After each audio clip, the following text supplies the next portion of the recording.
حفل زفاف أسطوري لابنة الفنان محمد فؤاد، ونجوم الفن يشعلون الأجواء. حفل زفاف بحضور وزراء وشخصيات عامة. حمائي وحكيم يحييان حفل زفاف ابنة الفنان محمد فؤاد. يحتفل الفنان محمد فؤاد بحفل زفاف ابنته بسملة، وذلك في أحد الفنادق الكبرى بحضور عدد كبير من نجوم الفن والإعلام. وظهر الفنان محمد فؤاد وهو يحتضن ابنته في لحظات مؤثرة على أغنية معاك من أول يوم. وظهرت بسملة وكأنها أميرة في ليلة الزفاف. لفتت العروس بسملة محمد فؤاد الأنظار منذ اللحظة الأولى بفستان زفاف هاند ميد من تصميم المصممة المصرية الصاعدة أميرة كزميل، المعروفة بأسلوبها الرقيق والراقي في تنفيذ الفساتين بخيوط دقيقة وتفاصيل يدوية متقنة. وتميز الفستان بقصة الكلاسيكية العصرية مع تطريزات ناعمة أضافت لمسة ملكية ناعمة على إطلالة العروس، مما جعلها محط أنظار الحضور وعدسات المصورين. أكملت العروس الإطلالة بمكياج ناعم ومتزن بأنامل خبيرة التجميل اللي اختارت ألوان دافئة تتناغم مع ملامح بسملة الجميلة تعكس براءة اليوم المنتظر. أما عن تصفيف الشعر اللي منح العروس تسريحة مناسبة ناعمة أبرزت تفاصيل الفستان وأضافت لمسة من الرقي والبساطة إلى الإطلالة الكاملة. شهد حفل الزفاف لحظة عاطفية مؤثرة حين قام العروسين بسملة ومروان بتقبيل يد الفنان محمد فؤاد، تعبير عن الامتنان والحب العميق الذي يجمعهما به، وسط تصفيق الحاضرين ودموع الفرح التي ارتسمت على وجه النجم الفنان محمد فؤاد المعروف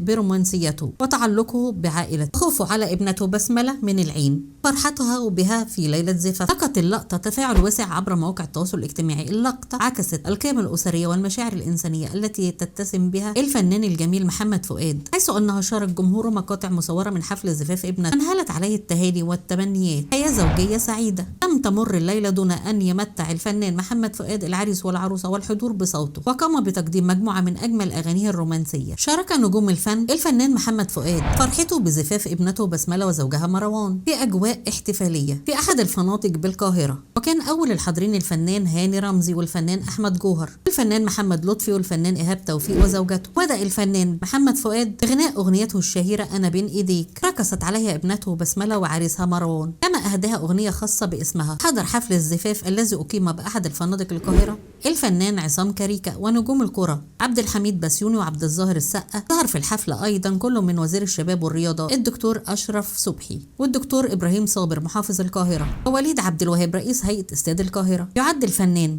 محمد فؤاد واحد من نجوم اللي تمكنوا من وضع بصمة تخصهم منذ ظهوره على الساحة الفنية بصوته المميز. هو دائم التجديد والاختلاف، ويستخدم كلمات بسيطة رومانسية في أغاني جميلة وسهلة بيرددها الناس. فوقش فنان يضيف بصمة الخاصة إلى كل أغنية بيقدمها. تميز صوته بقدرته الخارقة على الوصول إلى القلوب الجمهور والمتابعين محبين فن الفنان محمد فؤاد. هو واحد من أبرع وأميز المطربين الموجودين على الساحة الفنية. ألف مبروك لبسملة بالرفاء والبنين. دايما الأفراح في بيتك يا فنان.